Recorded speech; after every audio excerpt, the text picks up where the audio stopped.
제1부 인간사회의 다양한 운명의 갈림길 제1장 문명이 싹트기 직전의 세계 상황.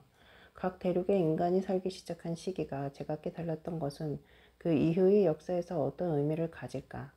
타임머신을 타고 BC 11,000년경으로 거슬러 올라갔다고 가정하여 당시의 세계 상황을 참작할 때 과연 각 대륙의 인간사회에서 오늘날의 무기와 병영군, 쇠 등의 단계적 발전 순서와 오늘날의 세계적 상황을 예측할 수 있는지를 밝힌다.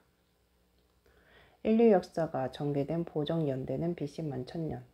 각 대륙의 역사 전개를 비교하기에 적합한 출발선은 BC 11,000년경이다. 이 책에서 지난 15,000년 동안에 대하여 제시한 연대는 일반적으로 사용되는 비보정 방사선 탄소 연대가 아니라 모두 이른바 보정 방사선 탄소 연대이다. 이 두 연대의 차이에 대해서는 제5장에서 다시 설명하기로 한다. 다만 보정 연대 쪽이 실제 연대에 더 가깝다고 생각된다. 비보정 연대에 익숙해진 독자들은 자기가 알고 있는 연대보다 더 오래되어 잘못된 것으로 보이는 연대가 제시될 때마다 이 두 가지 연대를 구별하여 생각해야 할 것이다. 예를 들면 북아메리카의 클로비스 유적의 연대는 BC 9000년경으로 잡는 것이 일반적이다. 그러나 그렇게 일반적으로 사용되는 연대는 보정되지 않는 것이므로 나는 그것을 BC 11,000년경으로 제시한다. 이 연대는 세계의 몇몇 지역에서 촌락 생활이 시작된 시기, 확실히 남북아메리카에 사람이 살기 시작한 것으로 지금까지 밝혀진 가장 이른 시기, 홍적세 및 최종 빙하기의 말기, 그리고 지질학자들이 현세라고 부르는 시대의 초기 등과 대략 일치한다. 그로부터 몇천 년 이내에 동식물의 가축화, 작물화가 적어도 세계의 한 지역에서 시작되었다. 그 당시 과연 일부 대륙 사람들이 기타 대륙 사람들보다 먼저 출발했거나 분명한 이점을 갖고 있었을까? 만일 그것이 사실이라면 바로 그렇게 먼저 출발한 데서 생긴 간격이 지난 13,000년 동안 더욱 증폭되었고 바로 그것이 얄리의 질문에 대한 대답이 될지도 모른다. 그러므로 이 장에서는 인류가 하나의 종으로 태어났을 때부터 13,000년 전에 이르기까지 수백만 년에 걸친 각 대륙의 인류 역사를 간략하게 훑어본다. 그 기나긴 세월을 이 한 권의 책 속에 모두 요약하는 것은 그리 쉬운 일은 아니다. 그러므로 세부적인 내용은 생략하고 이 책이 가장 유용하다고 판단되는 동향들만을 언급했다. 인류와 가장 가까운 살아있는 친척이라고 할 수 있는 동물들은 아직 멸종되지 않은 세 종의 대형 유인원, 고릴라, 침팬지, 피그미 침팬지이다. 이 유인원의 분포가 모두 아프리카에 국한되어 있다는 사실은 풍부한 화석 증거와 더불어 인류 진화의 초기 단계가 바로 아프리카에서 진행되었음을 보여준다. 동물의 역사와 구별되는 인류의 역사는 그곳에서 약 700만 년 전, 의견이 분분하지만 대략 500만 년에서 900만 년에 시작되었다. 그 시기에 아프리카 유인원의 한 부류가 몇 갈래로 나누어졌다. 그 중에 첫 번째는 현대의 고릴라로 진화했고 두 번째는 현대의 침팬지 그리고 세 번째가 인간이 되었다. 고릴라의 계통은 침팬지와 인간의 계통이 분기된 시기보다 조금 먼저 분기되었다. 화석들을 보면 인류로 이어지는 진화 계통은 약 400만 년 전에 실질적인 직립 자세를 갖게 되었고 약 250만 년 전부터는 신체 크기와 거기에 알맞게 두뇌 크기가 각각 커지기 시작했음을 알 수 있다. 그러한 선행 인류를 일반적으로 오스트랄로피테쿠스, 아프리카 누스, 호모 하빌리스, 호모 에렉투스 등으로 부르는데 각각 그 순서대로 진화한 것으로 보인다. 신체 크기로 보자면 약 170만 년 전의 단계인 호모 에렉투스가 우리와 같은 현대인에 가장 가까웠지만 두뇌 크기는 아직 우리의 절반에 불과했다. 약 250만 년 전에는 석기가 보편화되었지만 그것은 매우 조잡한 박편, 석기나 타제 석기였다. 동물학적 중요성과 특성으로 판단하면 호모 에렉투스는 유인원 이상의 존재였지만 현대인에는 훨씬 못 미치는 존재였다. 약 700만 년 전이었던 인류의 기원으로부터 처음 500만에서 600만 년에 걸친 인류의 역사는 아프리카에 국한되어 있었다. 처음으로 아프리카를 벗어난 인류의 조상은 화석으로 밝혀진 바와 같이 동남아시아의 자바섬에서 발견되어 통상 자바 원인이라고 부르는 호모 에렉투스였다. 가장 오래된 자바 원인의 화석, 사실은 자바 연인의 화석일 수도 있지만 은 일반적으로 약 100만 년 전의 것으로 추정되었다. 그러나 최근에는 180만 년 전의 화석이라는 주장도 나왔다. 엄격히 말하자면 호모 에렉투스라는 명칭은 자바 화석에 해당되는 것으로 호모 에렉투스와 함께 분류되는 아프리카의 화석에는 또 다른 명칭이 붙여야 할지도 모른다. 현재까지 유럽에서 발견된 가장 오래된 인류의 증거 중에서 의문의 여지가 없는 것은 약 50만 년 전의 것이지만 그보다 더 오래전부터 인류가 살았다는 주장도 있다. 유라시아는 별다른 장애물로 분리되지 않은 하나의 땅덩어리이므로 아시아의 인류가 살기 시작했다면 당연히 그와 비슷한 시기에 유럽에서도 살기 시작했을 것이라고 추정할 수 있을 것이다. 그것은 이 책에서 자주 등장하는 문제의 한 예가 된다. 어떤 과학자는 최초의 X, 그 X가 유럽 최초의 인류 화석이든 멕시코에서 작물하든 최초의 옥수수에 대한 증거이든 아니면 그 어느 곳의 최초의 무엇이든 그 최초의 X를 발견했다고 주장할 때마다 그러한 선언을 들은 다른 과학자들은 그보다 더 오래된 것을 발견하여 그 주장을 깨트리려고 한다. 실제로 진정한 최초의 X는 틀림없이 존재하고 그렇다면 그보다 오래된 X에 대한 주장은 모두 거짓일 것이다. 그러나 사실상 모든 X에 대해 해마다 새로운 증거가 발견되고 그것이 더 오래된 X라는 주장이 대두되면서 전년까지의 오래된 X에 대한 주장들을 일부 또는 전부 반박하고 나선다. 따라서 그러한 문제에 대해 고고학자들이 어떤 합의에 도달하기까지는 수십 년이 걸리는 일도 흔하다.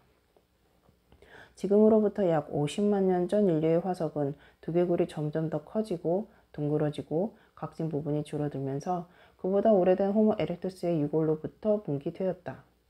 50만 년 전 아프리카와 유럽 인류의 두개골들은 현대인의 두개골과 상당히 유사하므로 호모 에렉투스가 아니라 우리와 같은 종인 호모 사피엔스로 분류된다. 물론 호모 에렉투스가 호모 사피엔스로 진화한 것이므로 그러한 구별은 사실상 자의적일 수밖에 없다. 그러나 초기의 호모 사피엔스도 세부적인 골격은 아직 우리와 달랐다. 우선 두뇌가 우리보다 상당히 작은 편이었으며 더구나 행동이나 그들이 만든 유물을 살펴볼 때 우리와는 천양지차였다. 가령 얄리의 증조 할아버지들처럼 현대에도 석기를 제작했던 사람들이 50만 년 전의 석기들을 보았다면 몹시 조잡하다면서 비웃었을 것이다. 석기와 더불어 그 당시 우리 조상들이 문화적 업적으로 확실하게 기록할 수 있는 것이라고는 불을 사용했다는 것 뿐이다. 예술도 골기도 그 무엇도 없고 초기의 호모사피엔스가 우리에게 남긴 것이라고는 오직 그들의 유골과 조잡한 석기가 고작이다.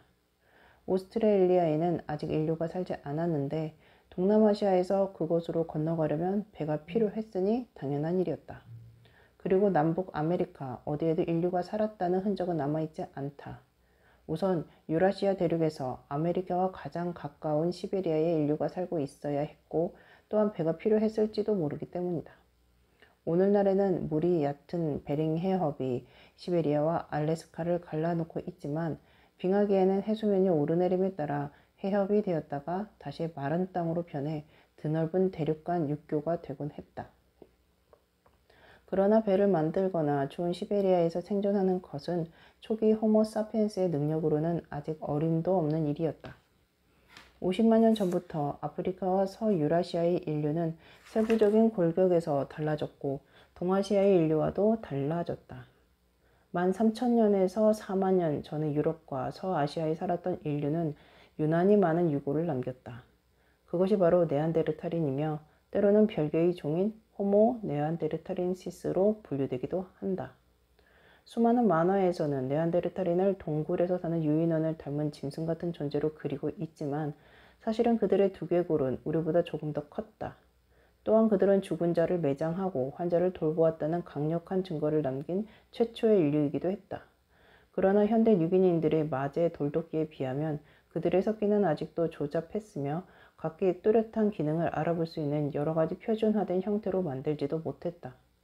네안데르탈인의 유골보다는 적게 남아있는 동시대 아프리카 인류의 유골 파편이 현대인의 유골과 더 흡사하다. 동아시아 인류의 유골 중에서 지금까지 남아있는 것들은 그 수가 더욱 적지만 이건 역시 아프리카 인류나 네안데르탈인의 생김새와는 또 다르다. 그 당시의 생활 방식을 알려주는 가장 잘 보존된 증거물은 남아프리카의 유적지에 쌓여있는 석재 인공 유물과 사냥한 동물의 뼈다. 10만 년 전에 이 아프리카 인류는 동시대의 네안데르탈인에 비하여 현대인에 더 가까운 골격 형태를 갖추고 있다. 그러나 그들의 석기는 여전히 표준화된 형태를 지니지 못하여 본질적으로는 네안데르탈인의 조잡한 석기와 다를 바 없었다. 그들의 예술도 보존되어 전해지는 것은 아무것도 없다. 그들이 잡아먹은 동물종의 뼈를 근거로 판단하자면 그들의 사냥 기술은 별 볼 일 없어서 주로 죽이기 쉽고 전혀 위험하지 않은 동물을 사냥 대상으로 삼았다. 들소, 돼지를 비롯한 위험한 동물은 잡지 못했던 것이다. 심지어는 물고기조차 못 잡았다. 해안에 위치한 유적에서도 물고기 뼈나 낚싯바늘은 발견되지 않았다. 동시대의 네안데르탈인과 함께 그들은 아직 완전한 인간이라고 볼 수 없었다. 대약진의 시기에 나타난 현생 인류 크로마뇽인. 마침내 인류의 역사가 시작된 것은 약 5만 년 전이었는데 그것은 내가 대약진이라고 명명한 시기다. 대약진의 확실한 증거 중에서 시기적으로 가장 빠른 것은 표준화된 석기와 최초의 보존 장신구, 타조알 껍질로 만든 구슬, 장신구가 출토된 동아시아 유적이다. 곧 근동 및 유럽 동남부, 그 다음에는 약 4만 년 전 유럽에서도 그와 유사한 발전상이 나타난다. 그곳의 풍부한 인공 유물들은 완전한 현생 인류라고 말할 수 있는 크로마뇽인의 작품으로 판단된다. 그때부터는 고고학적 유적지에 있는 쓰레기도 점점 더 흥미로워지면서 생물학적으로나 행동면에서나 틀림없이 현생 인류라는 것을 알 수 있다. 크로마뇽인의 쓰레기 더미에서는 석기뿐만 아니라 골기도 나오는데 그러한 것들은 만들기 쉬운 형태, 가령 낚싯바늘로 임에도 불구하고 그 이전의 인류는 생각지 못했던 것들이다. 크로마뇽인의 도구는 형태가 다양하고 뚜렷하여 매우 현대적이므로 지금의 우리가 보아도 바늘, 송곳, 조각 도구 등으로 기능이 가능해 보인다. 한 덩어리로 만들어진 도구 대신 여러 부분으로 만들어진 손에 쥐고 사용하는 글개 같은 도구가 나타났다. 그러한 크로마뇽 유적의 무기류 중에서 기능을 알 수 있는 것으로는 작살, 투창기, 창을 던질 때 사용하는 길쭉한 도구, 그리고 나중에는 활과 화살까지 등장한다. 그것들은 마찬가지로 여러 부분으로 만들어진 소총을 비롯한 현대 무기의 선조인 셈이다. 안전한 거리에서 동물을 죽일 수 있는 효과적인 수단이 생겼으므로 코뿔소나 코끼리 같은 위험한 동물도 사냥할 수 있게 되었고, 한편으로는 그물, 낚싯줄, 덫 등을 만들 수 있는 끈이 발명됨에 따라 그들의 식단에는 새로이 사냥된 물고기와 조류가 올려졌다. 직과 꿰매어 만든 의류 등의 유물은 추운 기후에서도 생존할 수 있는 능력이 크게 향상되었음을 입증하고, 장신구와 꼼꼼하게 매장한 유골 등으로 미루어 심미적, 정신적인 면에서도 가히 혁명적인 발전이 이루어지고 있었음을 짐작할 수 있다. 지금까지 보존된 크로마뇽인의 산물 중에서 가장 유명한 것은 바로 예술작품이다. 그들의 장엄한 동굴 벽화, 조상, 악기 등은 오늘날에도 예술로 평가할 만하다. 프랑스 서남부의 라스코 동굴에 그려진 실물 크기의 황소나 말의 압도적인 힘을 직접 경험한 사람이라면 그러한 벽화의 창조자가 골격뿐만 아니라 정신적으로도 어엿한 현생 인류였음을 당장 납득할 수 있을 것이다. 5만에서 10만 년 전에 우리 조상들의 능력에는 분명히 어떤 중대한 변화가 생겼다. 그러한 대약진에는 아직 해결되지 않는 두 가지 중요한 문제, 대약진 촉발 원인과 지리적 위치가 있다.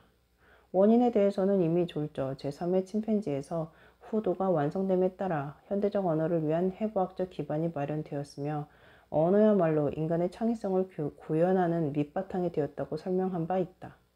다른 학자들은 그 무렵의 두뇌 크기에는 변화가 없었지만 두뇌 조직의 변화가 일어남으로써 현대적 언어가 만들어지게 되었다고 주장하기도 한다.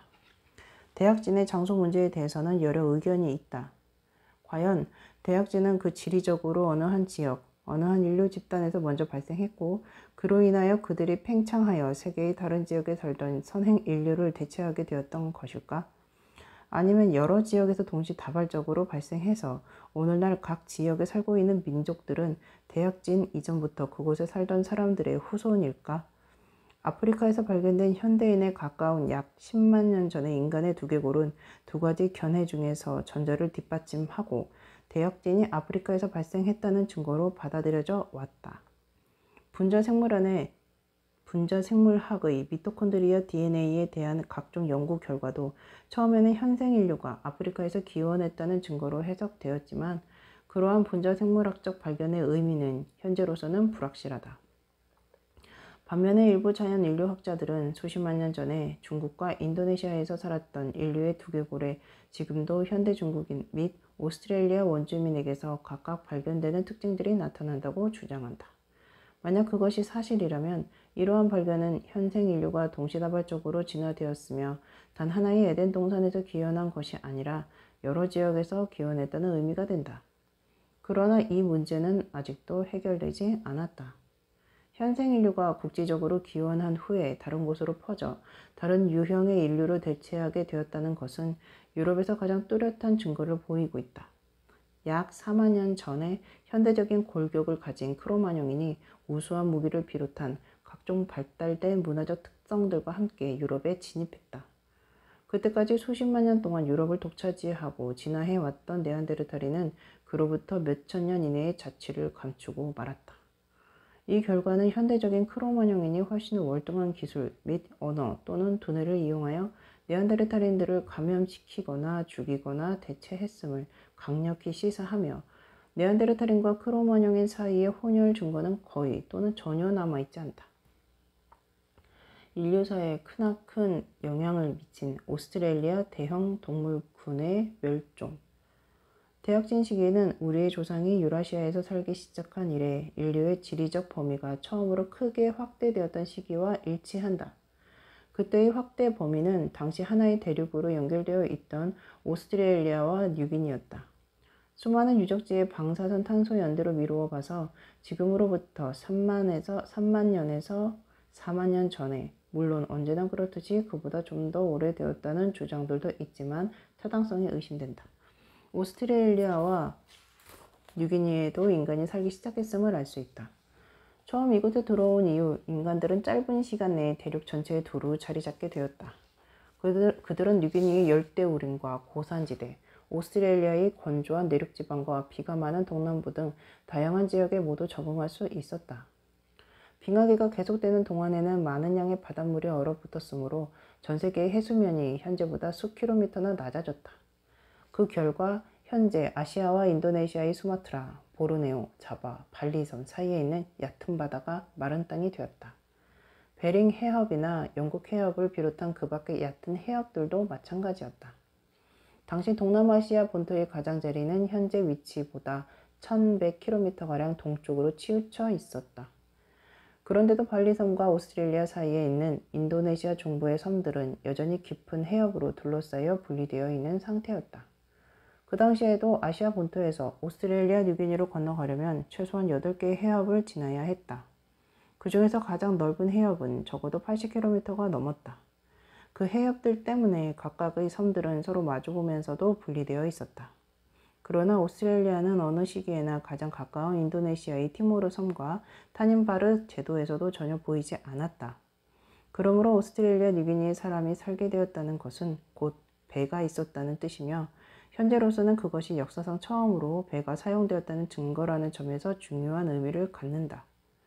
그로부터 3만 년 후, 지금으로부터 13,000년 전에 이르러서야 비로소 세계의 다른 지역, 지중해 연안에서도 배가 있었다는 증거가 발견되었다. 처음에 고고학자들은 오스트레일리아 뉴기니에 사람이 살게 된 것에 대하여 인도네시아의 어느 섬 부근에서 뗏목을 타고 물고기를 잡던 몇몇의 사람들이 바다로 휩쓸려 나가면서 우연히 이루어진 사건일 가능성도 있다고 생각했었다.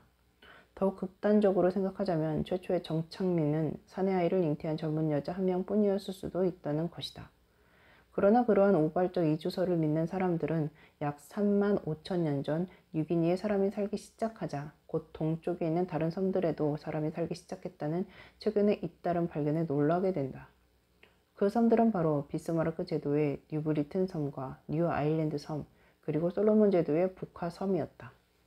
북하섬은 서쪽에 가장 가까운 섬에서도 보이지 않으며 그곳에 가려면 160km가량의 물길을 지나야 했다. 그러므로 최초의 오스트레일리아인가 뉴기니는 육안으로 보이는 섬을 의도적으로 건너갈 수 있는 능력을 가졌을 것이다. 또한 뜻하지 않게 보이지 않는 먼 섬으로도 번번이 이주할 수 있을 만큼 배를 자주 사용했을 것이다.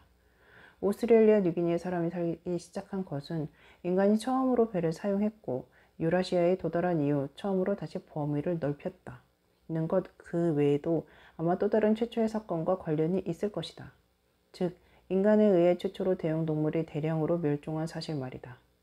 오늘날 우리는 아프리카를 대형 포유류의 대륙으로 첫 손을 꼽는다. 현대의 유라시아에도 대형 포유류는 많다.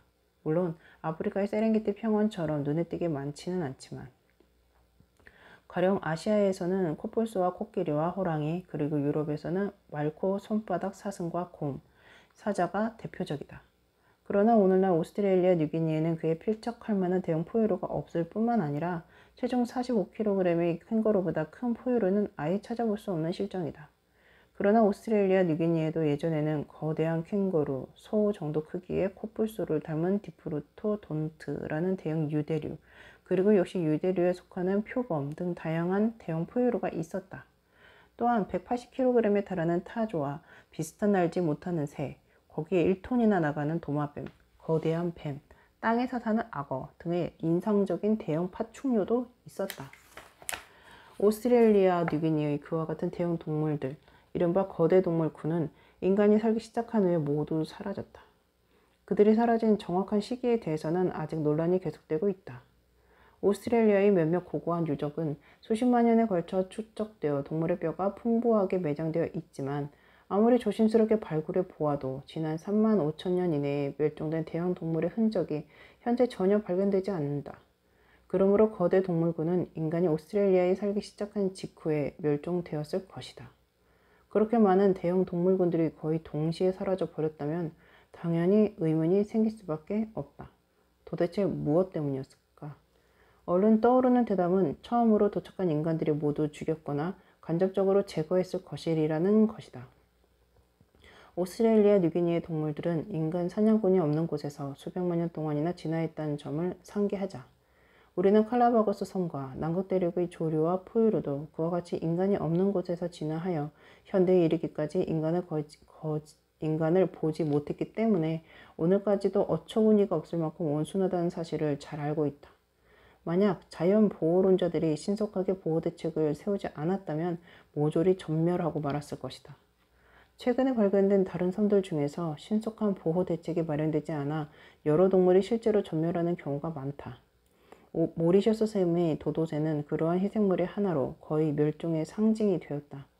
그리고 선사시대에 인간이 이주했던 대양섬의 경우에도 자세히 조사된 곳에서는 한결같이 인간이 이주한 뒤에 한 차례씩 멸종의 시기가 있었다. 그 희생물 중에는 뉴질랜드의 모아새, 마다가스카르 섬의 거대한 여우 원숭이, 하와이의 날지 못하는 대형 거위 등이 포함되었다는 사실도 우리는 알고 있다.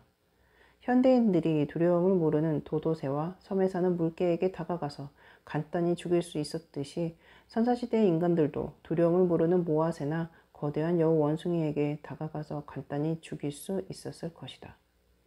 그러므로 오스트레일리아와 뉴기니에 존재했던 거대 동물의 최후에 대한 한 가지 가설은 그 동물들도 약 4만 년 전에 그와 같은 운명을 맞이했으리라는 것이다. 그 경우와는 달리 아프리카와 유라시아의 대형 포유류는 현대까지 살아남을 수 있었다. 그 이유는 그 동물들이 선행 인류와 더불어 수십만 또는 수백만 년 동안 함께 진화했기 때문이었다. 우리의 조상들의 사냥 기술은 처음에는 아주 한심한 수준이었다가 서서히 향상되었으므로 동물들에게는 인간에 대한 공포심을 진화시킬 시간이 넉넉했다. 그러나 도도새, 모아새, 그리고 아마 오스트레일리아 뉴기니의 거대 동물들은 진화의 측면에서 아무런 준비도 갖추지 못한 채 갑자기 잘 발달된 사냥 기술을 지니고 쳐들어온 현생 인류와 맞닥뜨리는 불운을 당했을 것이다. 그러나 오스트레일리아 뉴기니에는 이러한 남핵설에 대한 반론도 없지 않다. 비판자들은 아직 아무도 오스트레일리아 뉴기니의 멸종한 거대 동물의 뼈에서 인간에 의해 살해되었다는 증거를 발견한 적이 없으며 하다못해 그 동물들이 인간과 동시대에 살았다는 증거조차 발견한 적이 없다는 사실을 강조한다. 그것에 대해 남핵설의 옹호자들은 이렇게 설명한다. 만약 그러한 전멸이 오래전에 매우 신속하게 이루어졌다면 가령 4만 년 전쯤 그것도 몇천 년 사이에 일어난 일이었다면 지금에 와서 그 살해 현장을 발견하기란 좀처럼 기대하기 어려운 일이라고. 그러면 비판자들은 이렇게 반론을 편다. 어쩌면 그 대형 동물들은 이미 만성적으로 건조했던 오스트레일리아 대륙에 심한 가뭄이 닥쳤다든가 하는 기후변화에 굴복했을지도 모른다는 것이다. 논쟁은 끝이 없다. 개인적으로 나는 오스트레일리아의 거대 동물들이 오스트레일리아의 역사상 수천만 년에 걸쳐 무수한 가뭄을 겪으면서도 살아남았다가 어째서 공교롭게도 하필이면 최초의 인류가 도착하기 시기에 거의 적어도 수백만 년이라는 긴 시간 속에서는 한꺼번에 죽어버렸는지 이해할 수가 없다.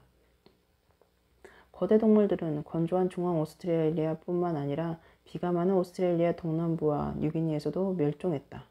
그들은 사막에서부터 한랭, 강우림, 열대우림에 이르기까지 모든 서식지에서 예외 없이 멸종했다.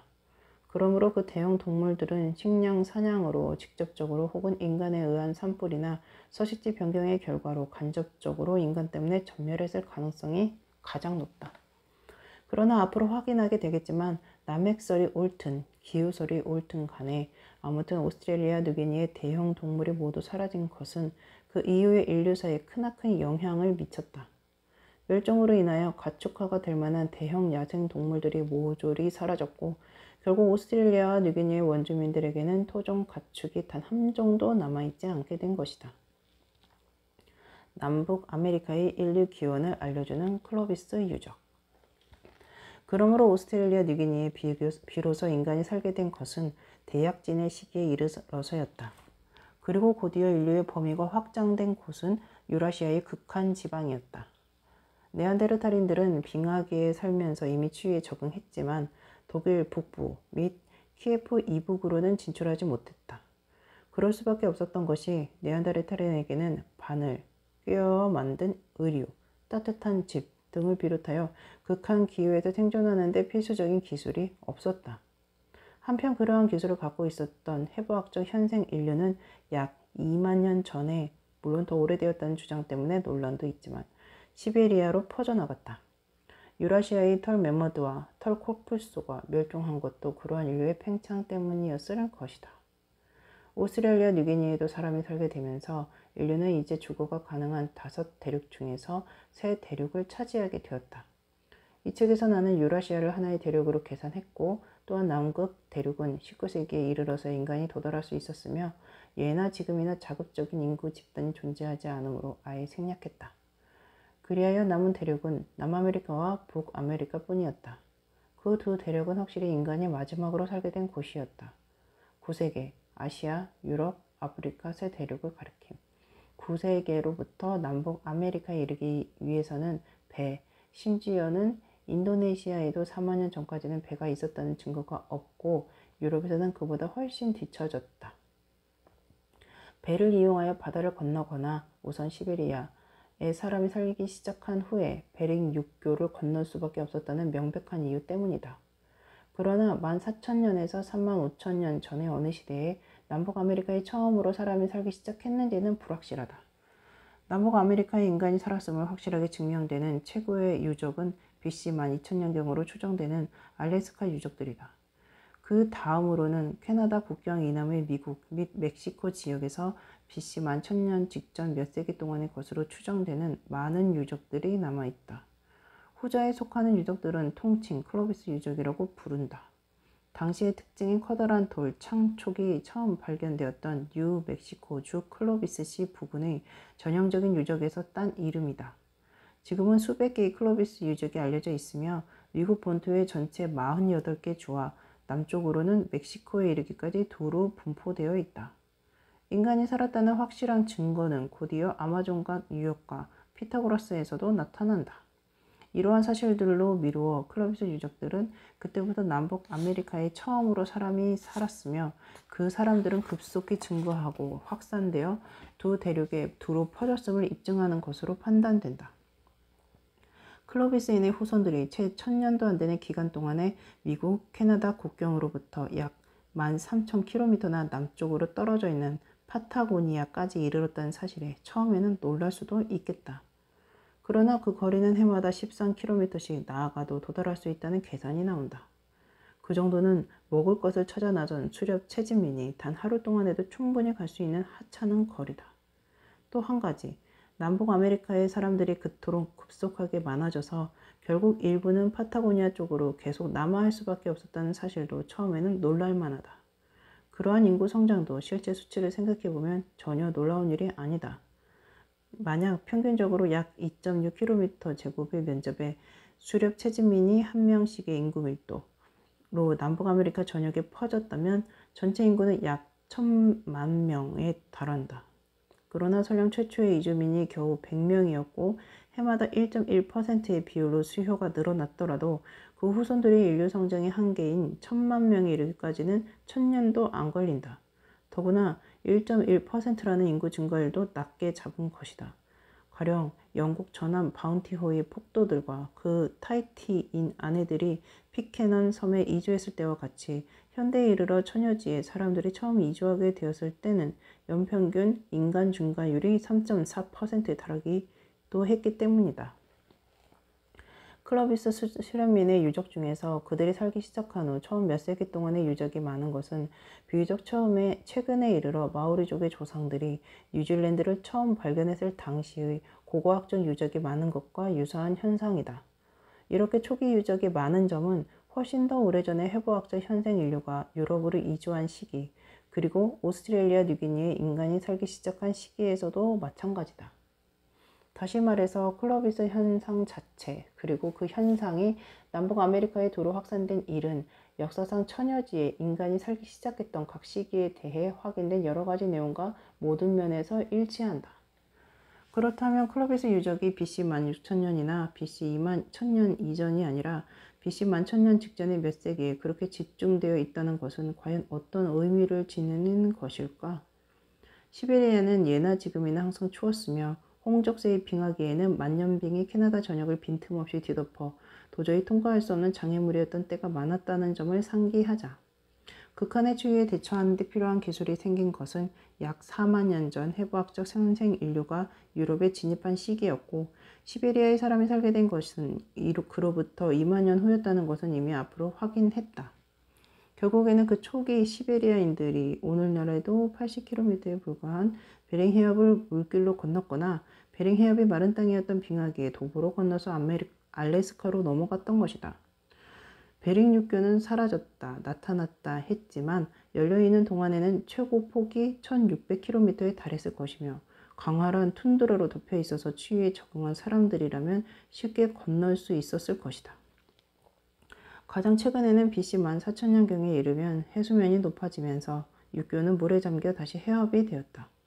초기 시베리아인들이 알래스카로 걸어서 갔든 배를 타고 갔든 간에 알래스카에 사람이 살기 시작했다는 확실한 증거로 가장 오래된 것은 BC 12,000년경의 것이다.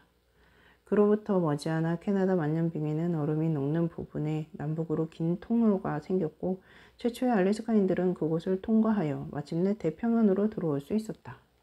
그 지점이 바로 오늘날 캐나다의 에드먼턴시에 있는 유적 부근이었다. 그곳으로 현생 인류에게는 알래스카와 파타고니아 사이에 남아있던 최후의 거대한 장애물이 사라진 셈이었다. 에드먼턴의 개척민들은 대평원에서 오글거리는 수많은 사냥감들을 발견했을 것이다. 그리하여 번영을 누리며 그 수가 늘어나서 차츰 남쪽으로 퍼져나가 마침내 서반구 전체를 차지하게 되었을 것이다.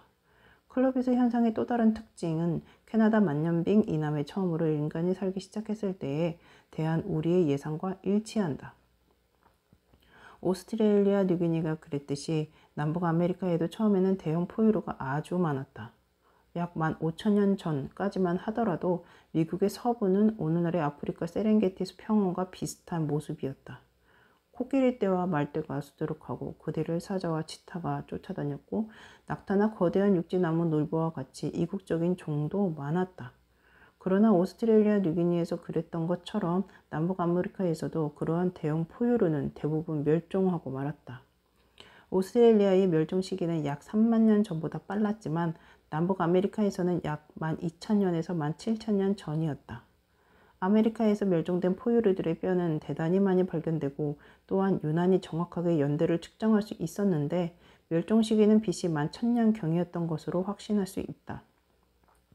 가장 정확하게 연대를 알 수 있는 것은 그랜드 캐니언 일대의 세스타 육지 나무늘보와 해링턴 사냥으로 둘 다 BC 11,100년의 한두 세기 동안에 모두 사라졌다. 우연이든 아니든 간에 실험상의 오차를 참작하면 그 연대는 크로비스 수련민이 그랜드 캐니언 일대에 도착한 시기와 일치한다. 늪골 사이에 크로비스 창촉이 박힌 매머드의 유골이 많이 발견된다는 사실도 그러한 연대의 일치가 결코 우연이 아님을 입증한다. 남북 아메리카에서 남하하던 수련민들은 일찍이 인간을 보지 못했던 대형 동물들을 만났고 아메리카의 이 동물들을 쉽게 죽일 수 있음을 알고 전멸시키게 되었던 것이다. 그에 대한 반론은 아메리카의 대형 포유류가 최종 빙하기가 끝났을 때 기후변화 때문에 멸종했다는 주장이다. 때마침 그 시기도 현대 고생물 학자들의 판단이 흐려지도록 그 시기도 바로 BC 11,000년경이었다. 개인적으로 나는 남북 아메리카 거대 동물군의 멸종에 관한 기후설에 대해서도 오스트레일리아 뉴기니의 경우와 똑같은 의문을 품고 있다.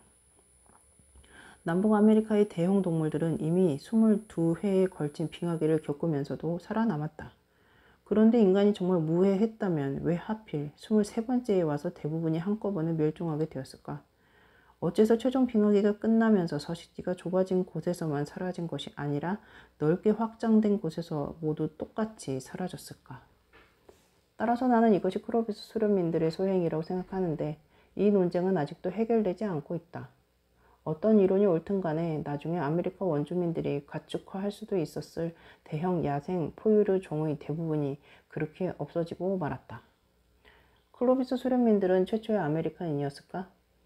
아직 해결되지 않은 또 하나의 문제는 과연 크로비스 수련민들이 정말 최초의 아메리카인이었냐는 점이다.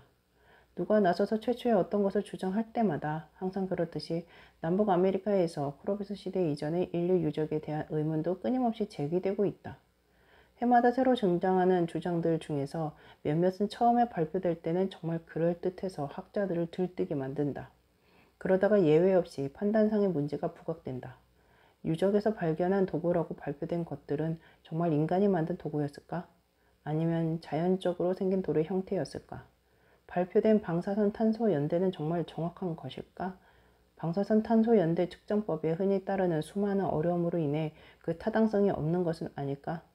만약 그 연대가 정확하다면 그것은 가령 9,000년 전에 실제로 만들어진 석기 옆에 있던 15,000년 묵은 숯덩어리의 연대가 아니라 정말 인간이 만든 생산물의 연대일까? 그러한 문제들을 이해하기 위해 우선 크로비스 시대 이전의 주장에 대해 자주 인용되는 전형적인 예를 하나 살펴보자. 브라질의 페드라 프라다 석굴에서 고고학자들은 틀림없이 인간이 그려놓은 동굴 벽화들을 발견했다. 그들은 또한 절벽 아래 쌓여있는 돌 무더기에서 조잡하나마 도구일 수도 있는 여러 형태의 돌을 찾아냈다. 그들은 화덕도 함께 발견했다고 주장했다. 그곳에서 나온 수세의 방사선 탄소 연대를 측정한 결과 약 35,000년 전의 것으로 밝혀졌다.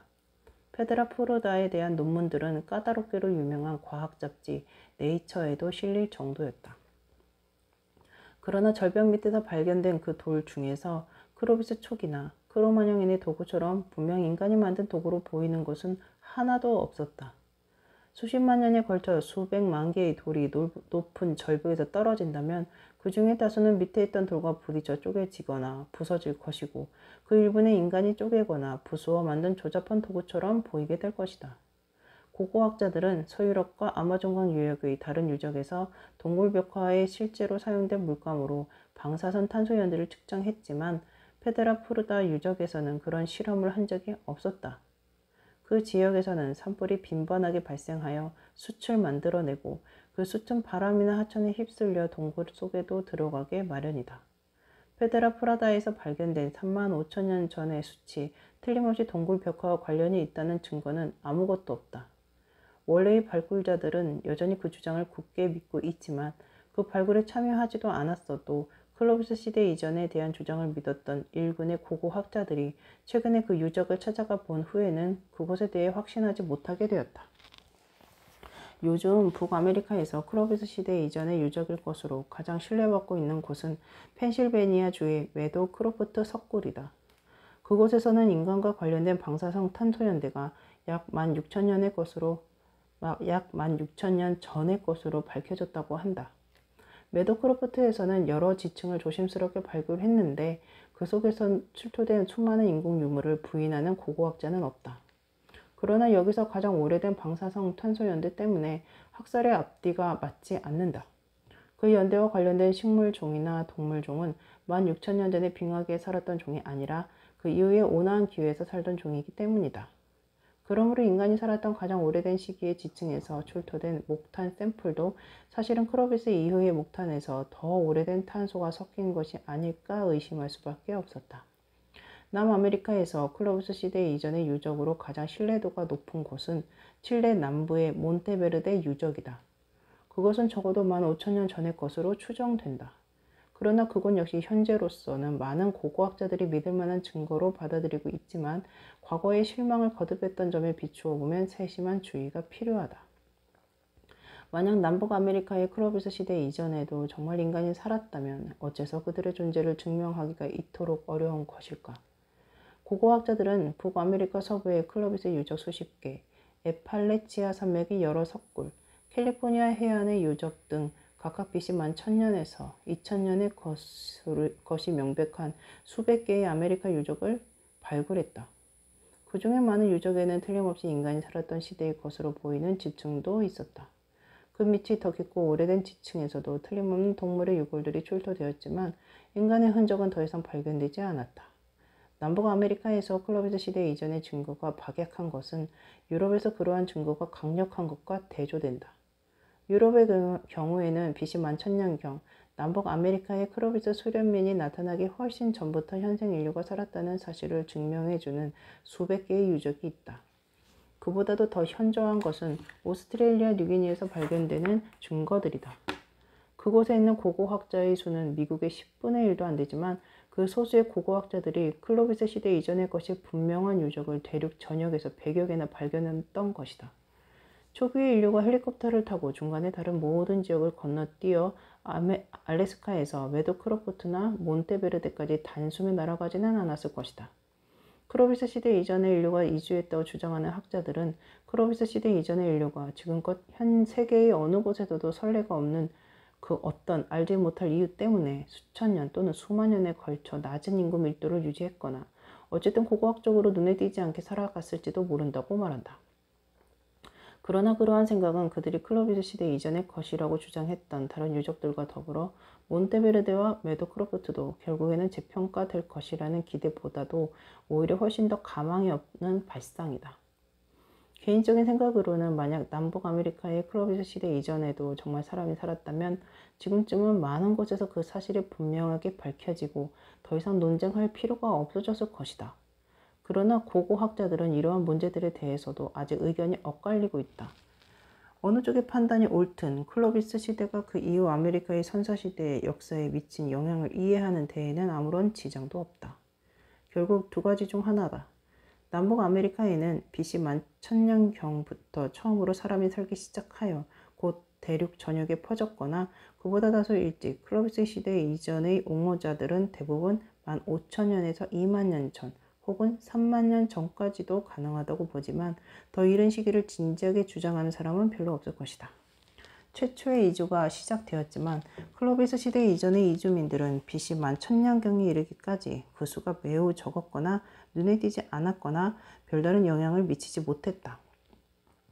어느 쪽이든 간에 사람이 살 수 있는 5대륙 가운데 남북아메리카에서는 선사시대의 인류 역사가 가장 짧았다.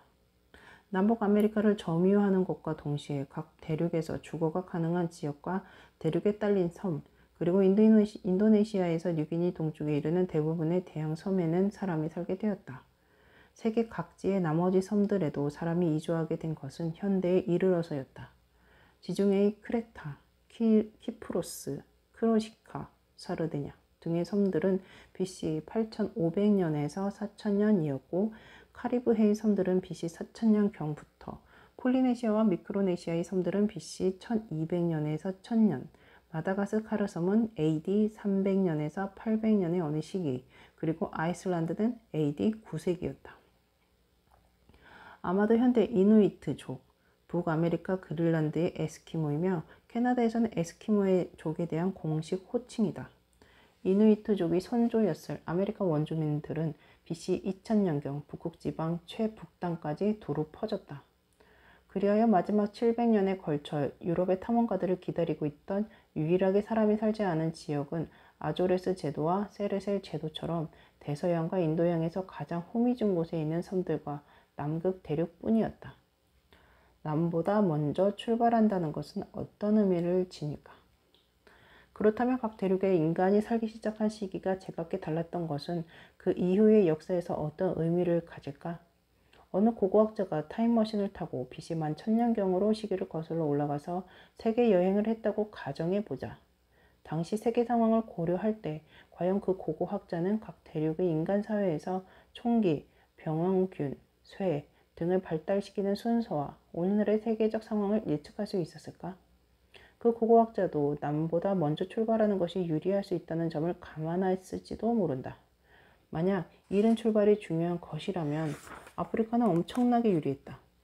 다른 대륙보다도 적어도 500만 년이나 일찍부터 선행 인류가 존재했기 때문이다.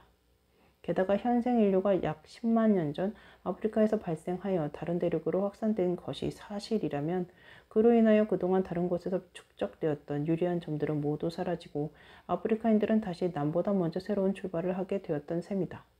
더 나아가서 인간의 유전적 다양성은 아프리카에서 가장 높았다. 그리고 인간이 다양할수록 전체적으로 더 다양한 발명품을 만들어낼 수 있을 것이다. 그러나 우리의 고고학자는 다시 이렇게 생각했을 것이다. 남보다 먼저 출발한다는 것은 이 책의 취지에 비추어 볼 때 어떤 의미를 지니고 있을까? 그러한 경지의 비유를 문자 그대로 받아들일 수는 없다. 만약 먼저 출발한다는 말이 최초의 개척자 몇 명이 도착한 후 한 대륙 전역으로 사람이 퍼지는 데 걸리는 시간을 뜻한다면 그 시간은 비교적 짧은 편이다. 예를 들자면 신세계 전역에 사람이 가득 차는 데에도 채 1000년이 걸리지 않았다. 그리고 먼저 출발한다는 말이 그 지역의 조건에 적응하는 데 걸리는 시간을 뜻한다면 극단적인 환경에서는 시간이 꽤 걸린다는 점을 인정할 수는 있다. 가령 북극 지방의 사람이 살기까지는 북아메리카의 다른 지역의 모든 사람이 살게 된 후로부터도 9,000년이 더 걸렸다. 그러나 일단 현생 인류의 창의성이 발전된 후에는 다른 지역들을 탐사하고 적응하는 일도 신속하게 진행되었을 것이다. 예를 들어 마오리족의 조상이 뉴질랜드에 도착한 후 쓸만한 돌이 나오는 곳을 모두 발견하는 데에는 1세기도 채 안 걸린 것으로 보인다. 세계에서 가장 험한 지형을 가진 곳에까지 모아새를 한 마리도 남기지 않고 전멸시키는 데에는 그로부터 단지 다시 몇 세기밖에 안 걸렸다. 그리고 해안 지역의 수렵 채직 사회에서 새로운 식량 저장 방식들을 활용하는 농경 사회에 이르기까지 다양한 사회 형태를 분화시키는 것도 몇 세기로 충분했다. 그러므로 그 고고학자는 남북 아메리카를 바라보면서 아프리카는 엄청나게 출발이 빠르긴 했지만 길어도 1000년 이내에 최초의 아메리카인들에게 추월당할 것이라는 결론을 내렸을지도 모른다. 그 이후에는 남북 아메리카의 면적이 더 넓고 환경도 훨씬 다양하므로 아메리카 원주민이 아프리카인보다 유리했을 것이다. 그리고 그 고고학자는 유라시아 쪽으로 돌아서서 다음과 같이 생각했을 것이다. 유라시아는 세계에서 가장 큰 대륙이다. 아프리카를 제외하면 그 어느 대륙보다도 오랫동안 인간이 살았다. 인류가 유라시아에 이주하기 전 아프리카에서는 이미 100만 년 동안이나 인간이 살고 있었지만 그 당시 선행 인류는 매우 원시적인 단계에 머물러 있었으므로 그 기간은 별로 의미가 없을 것이다. 그러므로 고고학자는 12,000년에서 2만 년 전에 유럽 서남부에서 활짝 꽃피어 저 유명한 예술작품과 복잡한 도구를 낳았던 후기 구석기 시대를 바라보며 어쩌면 유라시아가 국지적으로나마 그때부터 이미 앞서가기 시작한 것이 아닐까 생각했을지도 모른다. 마지막으로 오스트레일리아 뉴기니를 바라보면서 우선 그곳의 면적이 좁다는 것, 더구나 많은 사람이 살 수 없는 사막지대가 큰 부분을 차지하고 있다는 것, 그 대륙의 고립성, 그리고 사람이 살기 시작한 시기가 아프리카나 유라시아보다 늦었다는 것 등을 눈여겨보았을 것이다. 그리하여 그 고고학자는 오스트레일리아 뉴기니의 발전이 더딜 것을 예측했을 것이다. 그러나 오스트레일리아인과 뉴기니는 세계에서 제일 먼저 배를 가지고 있었다는 사실을 기억해야 한다. 그들은 적어도 유럽의 크로마뇽인과 같은 시기에 동굴 벽화를 창조하고 있었다. 선어선 킹던과 팀 플래너리는 아시아 대륙궁에 있는 여러 섬으로부터 오스트레일리아 뉴기니로 이주하기 위하여 인류는 우선 인도네시아 중부의 여러 섬에서 만나게 된 각종 새로운 환경, 세계에서 가장 풍부한 해양 자원, 산호초, 망글로브 숲, 망글로브는 열대 홍숙과 리조포라 속에 속하는 교목, 과목의 총칭으로 습지나 해안에서 뿌리가 지상으로 뻗어 숲을 이루어 홍수림으로도 불림, 망글로브 숲 등을 간직한 미로처럼 복잡한 해안선에 대처하는 방법을 먼저 배워야 했다고 지적했다. 인도네시아의 각 섬들과 그 동쪽에 이웃한 섬 사이의 해협들을 차례차례 건너가면서 이주민들은 각각의 환경에 새로 적응했고 섬을 사람들로 채운 다음 다시 다음 섬으로 이주했다. 그것은 그때까지 선례가 없었던 연속적 인구 폭발의 황금 시기였다. 어쩌면 그와 같은 이주, 적응, 인구 폭발의 순환이 대약진을 야기했고 그때부터 반대로 서쪽의 유라시아와 아프리카로 확산되었는지도 모른다. 만약 이러한 각본이 옳다면 오스트레일리아 뉴기니는 엄청나게 앞서가기 시작했을 것이며 대약진으로부터 오랜 시간이 흐른 뒤에도 인류의 발전을 계속 촉진시켰을지도 모른다. 그러므로 시간이 BC 11,000년으로 거슬러 올라간 관찰자는 어느 대륙의 인간 사회가 제일 빨리 발전할 수 있을지 예상할 수 없었을 것이며 그 어느 대륙에도 가능성은 있다고 생각했을 것이다. 물론 우리는 결과를 이미 보았으므로 유라시아가 제일 빨랐다는 사실을 알고 있다. 그러나 유라시아 사회가 더 빨리 발전한 이면에는 우리가 상상해본 BC 11,000년으로 돌아간 고고학자가 짐작했던 단순한 원인들이 아니라 진짜 원인들이 따로 있었다. 이 책의 나머지 부분은 그러한 진정한 원인들을 찾아보려는 것이다.